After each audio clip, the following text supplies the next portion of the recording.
নমস্কার বন্ধুরা, তিয়াসাস রেসিপিতে সকলকে স্বাগত জানাই।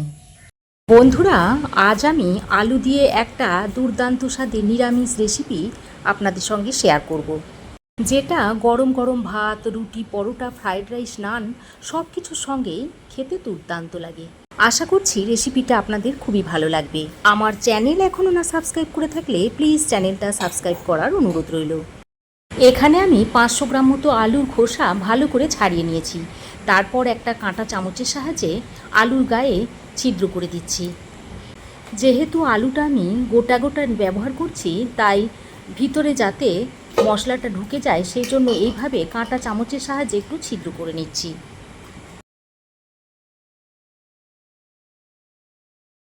দেখুন, সব আলুর গায়ে ছিদ্রগুলো করা হয়ে গেছে। তারপর আলুগুলোকে আমি আরও একবার ভালো করে ধুয়ে নেব। এবার আমি এই আলুগুলোকে সেদ্ধ করে নেব। তার জন্য একটা পাত্রে আমি বেশ খানিকটা জল গরম করতে দিয়েছি। এবার এই জলের মধ্যে একটু নুন দিয়ে দিচ্ছি। তারপর এই কেটে রাখা আলুগুলোকে দিয়ে দিচ্ছি। এবার আমি এই আলুগুলোকে সেদ্ধ করে নেব প্রায় 60% মতো। দেখুন বন্ধুরা, আলুটাকে আমি 60% মতো সেদ্ধ করে নিয়েছি। এবার আলুটাকে নামিয়ে নিচ্ছি। আলুটাকে আমি একটা হাতার সাহায্যে তুলে নিচ্ছি। এই গরম জলের মধ্যে রাখলে আলুটা আরও বেশি সেদ্ধ হয়ে যাবে, তখন কিন্তু রেসিপিটা করতে অসুবিধা হবে। এবার আমি এখানে কিছু গোটা মশলা নিয়েছি এলাচ, লবঙ্গ, দারচিনি, একটা শুকনো লঙ্কা নিয়েছি, কয়েকটা গোলমরিচ নিয়েছি, হাফ চামচ মতো নিয়েছি মৌরি, 1 চামচ নিয়েছি ধনে, আর চা চামচের 1 চামচ নিয়েছি জিরে। এবার এই গোটা মশলাগুলোকে একটা ফ্রাই প্যানের মধ্যে নিয়ে নিচ্ছি। এখন গ্যাসের ফ্লেমটা অন করে লো টু মিডিয়াম ফ্লেমে মশলাগুলোকে হালকা করে ভেজে নেব। মশলাটা ভাজতে ভাজতে দেখুন মশলা থেকে একটা হালকা ধোঁয়া উঠতে শুরু করেছে আর মশলার একটা সুন্দর গন্ধ ছড়াচ্ছে। এবার এই পর্যায়ে আমি মশলাটাকে একটা মিক্সিং জারের মধ্যে ভরে নিচ্ছি। তারপর ঠান্ডা করে এটাকে গুঁড়ো করে নেব। মশলাটা ঢেলে নিয়ে ওই প্যানের মধ্যে দিয়ে দিচ্ছি আরও 1 চা চামচ মতো সাদা তেল। তেলটা ভালোভাবে গরম হয়ে এলে এবার এর মধ্যে কয়েকটা কিশমিশ আর কয়েকটা কাজু দিয়ে দিচ্ছি, আর দিয়ে দিচ্ছি 1 ইঞ্চ মতো আদার টুকরো। তারপর এটাকে একটু হালকা করে ভেজে নিচ্ছি। দেখুন, হালকা একটু কালার এলে এবার এর মধ্যে আমি 1 মুঠো মতো চারু মগজ দিয়ে দিচ্ছি। এবার এই চারু মগজটা দিয়ে আরও একবার ভালো করে ভেজে নিতে হবে। এবার সব কিছু ভালোভাবে ভাজা হয়ে গেলে অল্প একটু জল দিয়ে ভালো করে নাড়াচাড়া করে আরও 1-2 মিনিট মতো ফুটিয়ে নেব। তারপর নামিয়ে ঠান্ডা করে এটার একটা মিহি পেস্ট আমি তৈরি করে নেব। অন্যদিকে একটা বাটির মধ্যে নিয়ে নিচ্ছি 2 চামচ পরিমাণ টক দই। এবার যে ভাজা মশলাটা গুঁড়ো করে রেখেছিলাম সেই ভাজা মশলাটাই টক দইয়ের মধ্যে দিয়ে দিচ্ছি। ভাজা মশলাটা দিয়ে টক দইয়ের সঙ্গে ভালো করে মিশিয়ে নিতে হবে। এভাবে যদি টক দইয়ের সঙ্গে মশলা মিশিয়ে রান্নাতে ব্যবহার করা হয়, তাহলে রান্নার সময় টক দইটা যখন দেবেন তখন দইটা আর ফাটবে না। দেখুন, এই রকম একটা মিশ্রণ তৈরি করে নিয়েছি। এটাকে এখন এক সাইডে রেখে আমি আরও একটা মশলা তৈরি করে নেব। তার জন্য একটা ছোট বাটি নিয়েছি। এবার এই বাটির মধ্যে দিয়ে দিচ্ছি হাফ চামচ মতো হলুদ গুঁড়ো, হাফ চামচ মতো দিয়ে দিচ্ছি জিরের গুঁড়ো, দিয়ে দিচ্ছি হাফ চামচ মতো কাশ্মীরি লঙ্কার গুঁড়ো, আর সঙ্গে 1 পিঞ্চ মতো হিং দিয়ে দিচ্ছি। তেলের মধ্যে হিংটা দিলে পুড়ে যাওয়ার ভয় থাকে, তাই এইভাবে যদি মশলার সঙ্গে গুলে নিয়ে হিংটা দেন তাহলে পুড়ে যাওয়ার সম্ভাবনাটা থাকবে না। তারপর আমি অল্প একটু জল দিয়ে মশলাটাকে ভালো করে মিশিয়ে নিচ্ছি। দেখুন, এই রকম একটা মিশ্রণ তৈরি করে নিয়েছি। এবার আমি যে আলুটা সেদ্ধ করে রেখে দিয়েছিলাম 60% মতো, সেই আলুটা ততক্ষণে একটু ঠান্ডা হয়ে গেছে। এবার আমি এর মধ্যে দিয়ে দিচ্ছি পরিমাণ মতো নুন, দিচ্ছি অল্প একটু গোলমরিচের গুঁড়ো,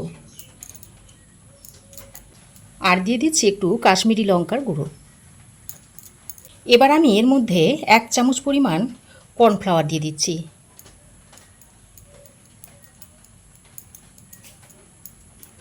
তবে আপনাদের কাছে যদি কর্নফ্লাওয়ার না থাকে তাহলে ময়দা কিংবা অ্যারারুটও দিয়ে নিতে পারেন। কর্নফ্লাওয়ারটা দিয়ে আলুর সঙ্গে ভালো করে মিশিয়ে নিতে হবে। দেখুন আলুর গায়ে কর্নফ্লাওয়ারের একটা সুন্দর কোটিং হয়ে গেছে। দেখুন মোটামুটি রান্নার সমস্ত প্রস্তুতি আমি করে নিয়েছি। এবার রান্নাটা করে নেব। এবার আমি আবারও ফ্রাই প্যান গরম করে নিয়েছি। তারপর এর মধ্যে দিয়ে দিচ্ছি 1 চামচ পরিমাণ সাদা তেল, আর তেলের সঙ্গে দিয়ে দিচ্ছি অল্প হাফ চামচ পরিমাণ ঘি। এবার ঘি ও সাদা তেলটা ভালোভাবে গরম হয়ে এলে এর মধ্যে ম্যারিনেট করা আলুগুলো দিয়ে দিচ্ছি। তারপর গ্যাসের ফ্লেমটাকে হাইতে করে আলুগুলোকে লালচে করে ভেজে নিতে হবে।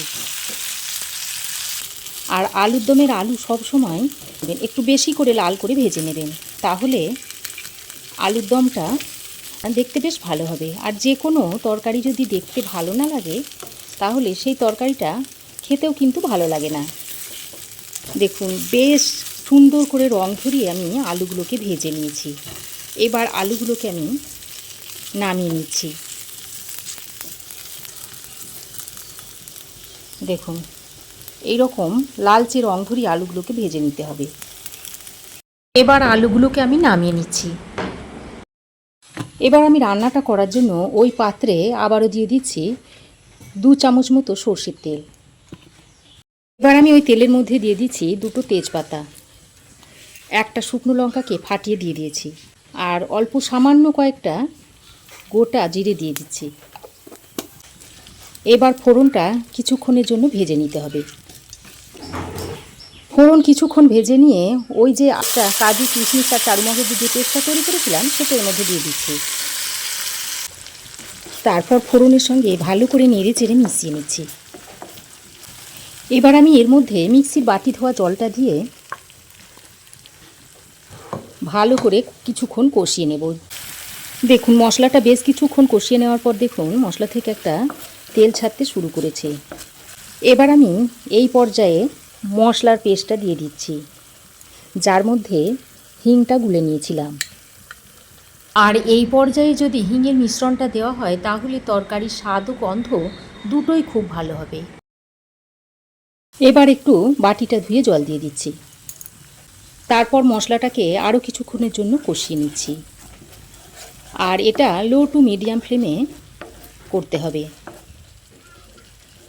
মশলাটাকে প্রায় 3-4 মিনিট সময় ধরে কষিয়ে নিতে হবে। দেখুন মশলা আমি 3-4 মিনিট সময় ধরে কষিয়ে নিয়েছি, আর মশলা থেকে দেখুন কত সুন্দর তেল ছাড়তে শুরু করেছে। এবার আমি এই পর্যায়ে ভেজে রাখা আলুগুলোকে দিয়ে দিচ্ছি। ভাজা আলুগুলো দিয়ে মশলার সঙ্গে ভালো করে মিশিয়ে নিচ্ছি। খুব ভালো করে মশলার সঙ্গে আলুটাকে মিশিয়ে নিতে হবে। আর মশলা যত ভালো করে কষাবেন তরকারির স্বাদ কিন্তু ততই বাড়বে। আলুটা দেখুন একেবারে শুকনো শুকনো হয়ে গেছে, তাই এই পর্যায়ে আমি মশলার সঙ্গে অল্প সামান্য একটু গরম জল দিয়ে কষিয়ে নিচ্ছি।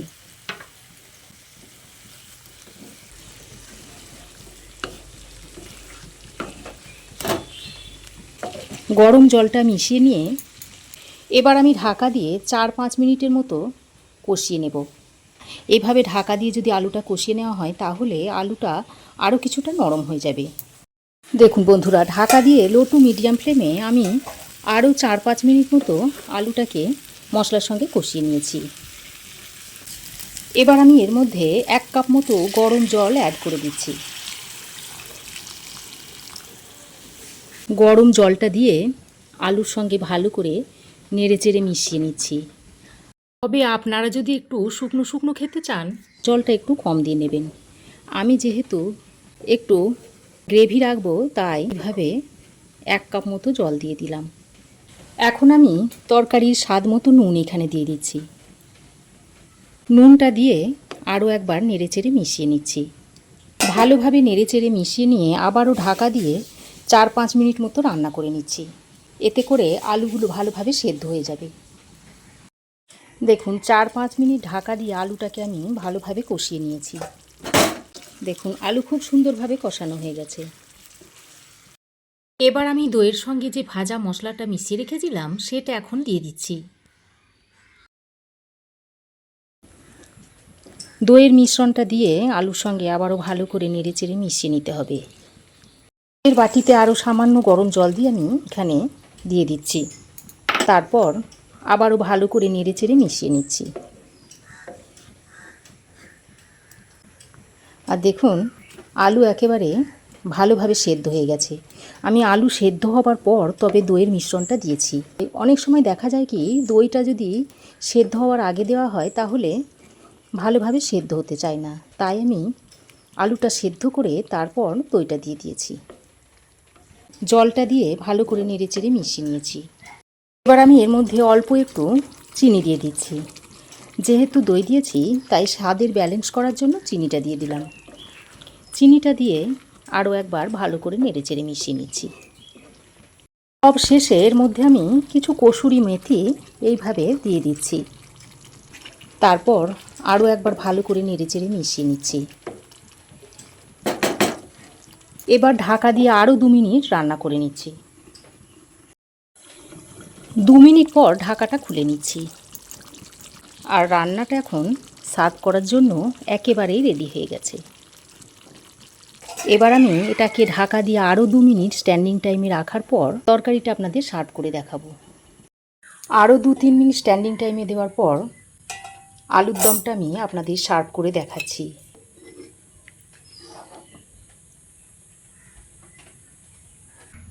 একদম নতুনভাবে আপনাদের এই আলুর দমের রেসিপিটা আমি বানিয়ে দেখিয়েছি। দেখুন দেখতে কতটা লোভনীয় হয়েছে। এটা রুটি, লুচি, পরোটা কিংবা নানের সঙ্গে খেতে অসাধারণ লাগে। আর এটা সম্পূর্ণ নিরামিষ পদ্ধতিতে বানানো একেবারে নতুন স্বাদের রেসিপি। দেখুন আলুর দমটা আমি একটা প্লেটে সার্ভ করে দিয়েছি। দেখুন কি দুর্দান্ত দেখতে হয়েছে। একদম নতুন পদ্ধতিতে আমি আপনাদের বানিয়ে দেখিয়েছি। এভাবে আপনারাও একবার বানিয়ে খাবেন। আর বানানোর পর কেমন হয়েছে একটা কমেন্ট করে অবশ্যই জানাবেন। আশা করছি আমার এই আজকের রেসিপি আপনাদের খুবই ভালো লেগেছে। আর ভালো লাগলে একটা লাইক, শেয়ার ও সাবস্ক্রাইব করে দেবেন। পাশে থাকা বেল বাটনটাও অন করে দেবেন। তাহলে আমি যখনই কোনো নতুন ভিডিও আপলোড দেব সর্বপ্রথম নোটিফিকেশন আপনার কাছে গিয়ে পৌঁছাবে। ফেসবুক থেকে দেখে থাকলে তিয়াসাস রেসিপি পেজটাকে ফলো করার অনুরোধ রইল। আজ এ পর্যন্তই। আবার দেখা হবে নতুন কোনো রেসিপি নিয়ে নেক্সট এপিসোডে। সে পর্যন্ত ভালো থাকবেন, সুস্থ থাকবেন। ধন্যবাদ।